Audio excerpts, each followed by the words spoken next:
Cuando fui a trabajar al Centro Interamericano de Recursos del Agua de Toluca, en el Estado de México, en el centro del territorio mexicano, allá por el año 2000, tenía la tarea de relevar la cuenca alta del río Lerma, que si bien es el río más largo de México, tiene su caudal muy reducido debido a la extracción de aguas para la irrigación de cultivos. Recordamos que Toluca, que se encuentra en la cuenca del río Lerma, es capital del Estado de México y está ubicada en un valle del cinturón volcánico central, a unos 60 kilómetros de la Ciudad de México. En el marco de mi trabajo, pude recorrer la región con un colega geógrafo joven, mexicano, de origen otomí, que es una etnia indígena del centro de México. En nuestro recorrido pude comprobar que la gran mayoría de los pueblos que visitamos tenían población otomí o relacionada con los otomíes y hablaba esa lengua.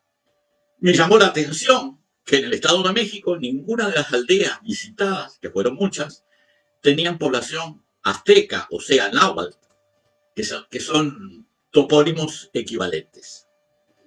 Me hice la pregunta, ¿en el Estado de México, el corazón del país mexicano, no hay aztecas? Parecía raro, muy raro. Inmerso en mis pensamientos, me encontré con un colega ingeniero, también mexicano, que trabajaba conmigo en ese centro, en el CIRA, y le comenté, me llama la atención que en México, en especial en el Estado de México, de la República de México, hasta ahora no pude encontrar ninguna azteca. En ninguno de los pueblos que visitamos no encontramos ninguna azteca. Y este colega me miró, sonrió y me contestó, sí que los hay. Para empezar, yo soy azteca. Soy de aquí. Soy azteca. Mi pueblo es de origen azteca. Se llama Capulhuac y queda a unos pocos kilómetros de Toluca. Y si quieres puedo invitarte a visitarlo. Y aquí empieza la otra parte de la historia que me gustaría compartir con mis amigos. Capulhuac es una localidad de 30.000 habitantes del límite oriental del Valle del Alto Lerma, ubicada hacia la falda poniente de la Serranía de las Cruces a unos 2.800 metros de altitud sobre el nivel del mar. En la actualidad se encuentra en los suburbios del sureste del área metropolitana de Toluca, que es la capital del Estado de México, como decía, a unos 23 kilómetros del centro de esta ciudad.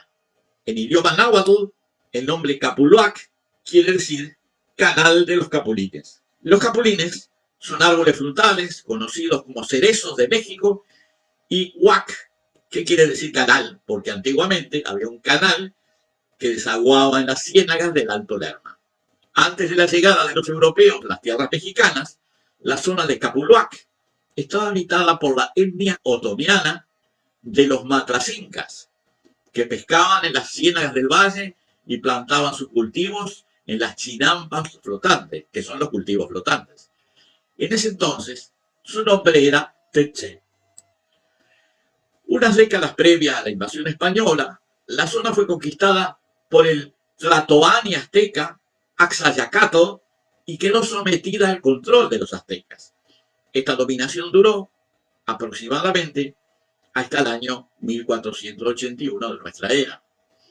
En esa época, Capulhuac se transformó en un fuerte militar y su población estuvo compuesta por los guerreros aztecas y sus familias, que tenían la misión de asegurar la autoridad imperial mexica y el pago de tributos por parte de la población matracinca.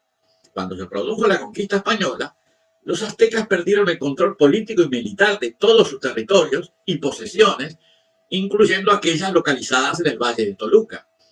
Luego de estabilizada la situación bajo dominio español, los descendientes de los militares aztecas continuaron viviendo en Capulhuac, pero ya con medios de vida mucho más restringidos y reducidos en sus terrenos. Debido a estas limitaciones, los capulhuatecas se vieron obligados a obtener su subsistencia de una laguna vecina en la que continuaban cultivando sus chinampas y de la que obtenían algas, espirulinas, peces, acosiles, que son camarones, y otros invertebrados. Al cabo de un tiempo, ante la presión demográfica, el lago dejó de producir alimentación suficiente para la creciente población.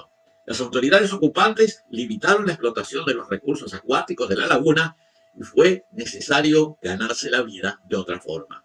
La actividad que permitió la subsistencia en la comunidad de Capulhuac fue el transporte de cargas a tracción humana desde el Valle de México a los distantes puertos de la costa pacífica, en Acapulco o Salinas Cruz. Muchos hombres de Capulhuac se emplearon como cargadores en las expediciones mercantiles que se organizaban con ese fin. En el México prehispánico, los cargadores eran llamados tamemes. Los tamemes eran un oficio habitual en ese periodo. Miguel León Portilla describía a los tamemes como cargadores entrenados desde la infancia, procedentes de la clase de los macehuales, dedicados exclusivamente al transporte de mercancías. Mientras los hombres ejercían su oficio de tamemes, viajando durante 1 o 2 meses hasta la costa, sus familias, las mujeres y los ancianos y los niños, permanecían en Capulhuac esperando que volvieran los hombres. Hasta aquí la primera parte de esta historia. Una breve pausa y continuamos.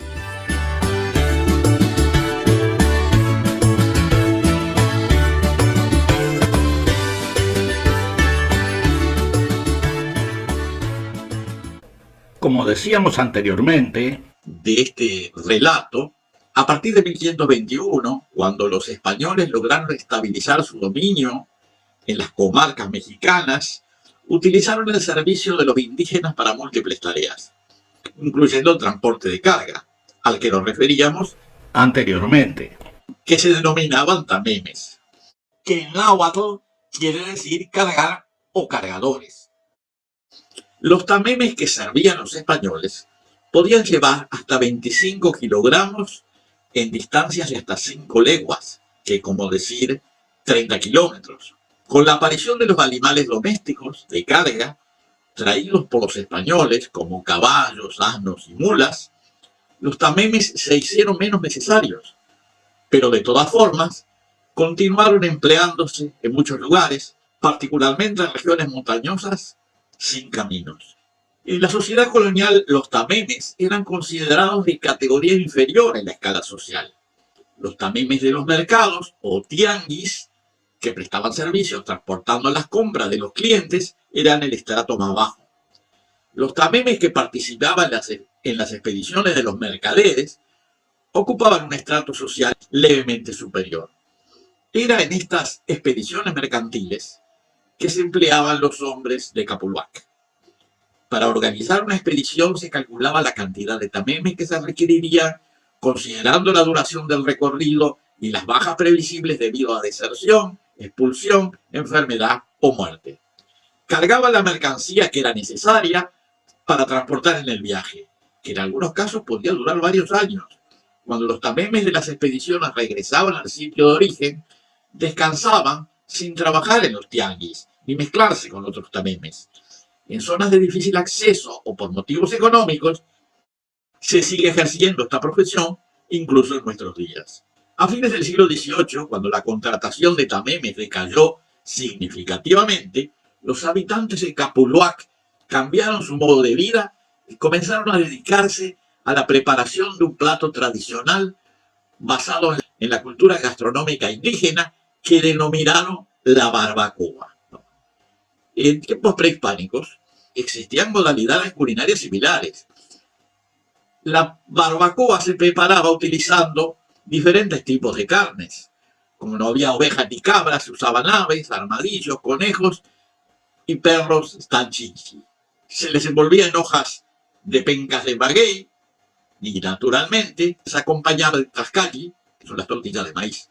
Cuando los animales domésticos europeos estuvieron disponibles, los capulhuatecos comenzaron a cocinar sus barbacoas con ovejas y cabras que obtenían de los campos y pasturas del Valle de Toluca y mesetas vecinas, comarcas apropiadas por sus temperaturas templadas y templadas frías para la cría de estos animales.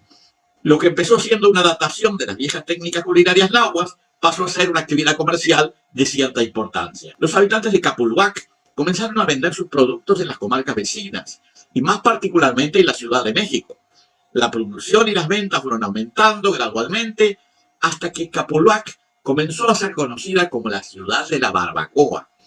Al mismo tiempo, como consecuencia de la creciente demanda, y ya en pleno siglo XX, no alcanzaron las ovejas y cabras locales, y fue necesario obtenerlas de estados vecinos, como Michoacán y Jalisco. En las siguientes décadas, el negocio siguió floreciendo y llegó un momento en que los capulhuatecas estaban importando ovejas de Nueva Zelanda, de Australia y de América del Sur.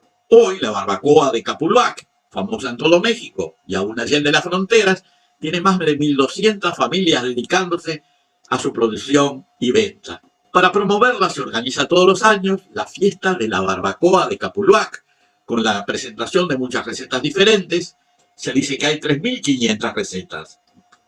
Y un nutrido programa cultural, incluyendo recitales, bailes, corridas de toros y actividades deportivas.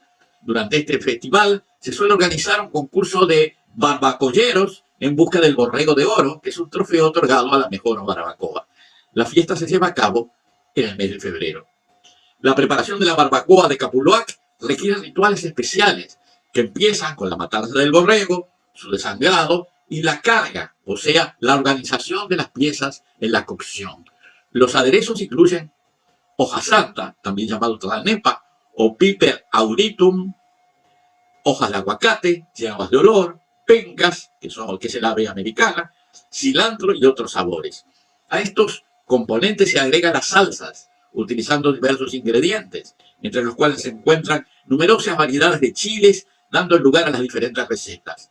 Todas las semanas se producen toneladas de barbacoa con destino a la Ciudad de México, Toluca, Cuernavaca y otras grandes ciudades de la región central de la República Mexicana.